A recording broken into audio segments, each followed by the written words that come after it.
كلنا عارفين إن سندريلا طيبة وبريئة، بس الحقيقة القصة أظلم بكتير.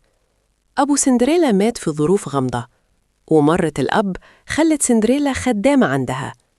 بس عمرك سألتي نفسك ليه سندريلا ما حاولتش تهرب؟ وليه العرابة ظهرت فجأة من العدم؟ وليه الحذاء كان على مقاس سندريلا بس؟ وليه الأمير حبها من أول نظرة؟ في نظرية مرعبة بتقول إن سندريلا ما كانتش ضحية، كانت العقل المدبر. هي سابت الحذاء وراها عن قصد، واختارت إنه يكون إزاز علشان ما يتمددش، وعارفة إن إخواتها هيقطعوا صوابعهم عشان يلبس. سندريلا كانت مسيطرة على الحيوانات والطيور، وفي النهاية أمرتهم يعموا إخواتها، وبذكاء مرعب قلبت الترابيزة وخلت مرة الأب خدامة عندها.